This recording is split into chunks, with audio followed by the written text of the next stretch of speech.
The Kansas City Chiefs just added exactly what the NFL feared. So we're going to be going through that and 3 other stories in today's video. So make sure to like this video, and if you want more Kansas City Chiefs news content like this, make sure to subscribe to the channel by hitting that red button down below. The first story is Jets trading Mecole Hardman back to the Chiefs in a deal that includes draft picks.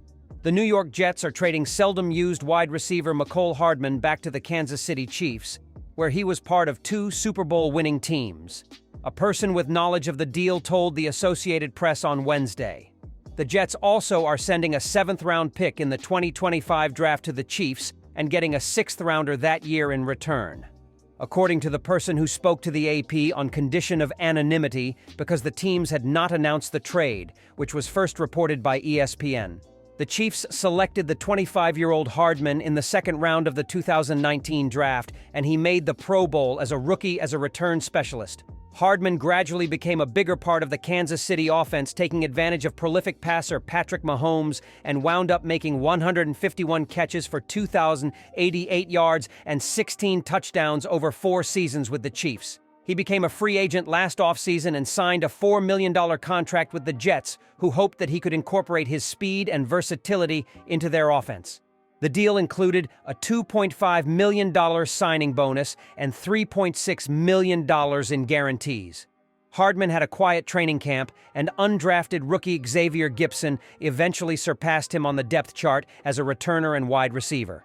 Gipson had the winning punt return in overtime in New York's season-opening win over Buffalo and has become more involved in the offense, including running the ball out of the backfield on reverses and end-around. Meanwhile, Hardman played only 28 snaps on offense, with 1 6-yard catch and 2 snaps on special teams. He was a healthy inactive in Week 5 at Denver when the Jets instead elevated wide receiver Irvin Charles from the practice squad because of his special team skills. Hardman acknowledged last week that his lack of playing time has been hard sometimes mentally, but said he was focused on contributing however he could. As of now, I guess there's just maybe better options, he said, or they just haven't called my number yet. Trade speculation centering around Hardman said, "It depends. If it works out for both sides, I guess. I don't know. I've never been part of this, so I don't know." Kansas City became a natural fit given his background with the Chiefs and their own problems at wide receiver. They allowed Hardman and veteran Juju Smith-Schuster to sign elsewhere in free agency, and they were confident that a young and untested group of wide receivers would be able to step up.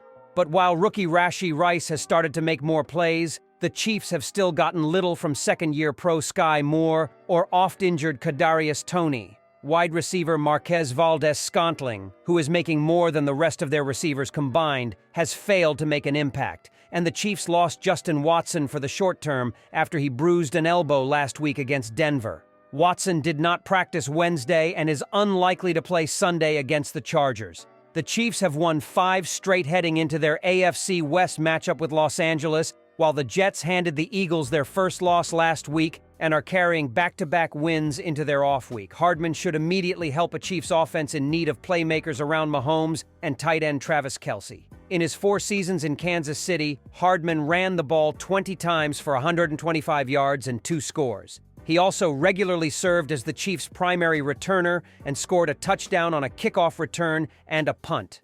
Last year, Hardman was the first wide receiver in the Super Bowl era to score on 2 runs and have a TD catch in the same game. He missed several games with an abdominal injury and returned for the AFC Championship game before he re-injured himself and couldn't play in the Chiefs' Super Bowl win.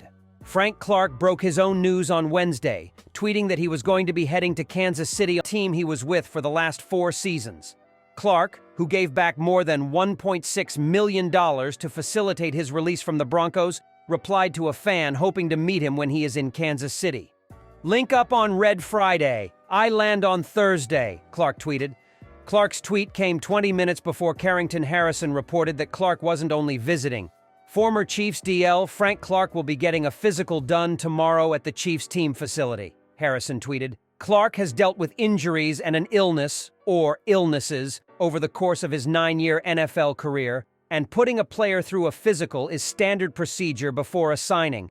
While this doesn't make Clark signing a foregone conclusion, it's an important step for both sides to clear before bringing number 55 back to Kansas City. The Chiefs do have a number of young defensive ends who are already struggling to see the field, and the team has Charles Omenihu back with the team after serving a 6-game suspension that kept him out of the first leg of the Chiefs' season. Perhaps Clark would sign to the Chiefs' practice squad, where he could be around KC's young pass rushers without forcing them to release a player like Malik Herring or rookie B.J. Thompson.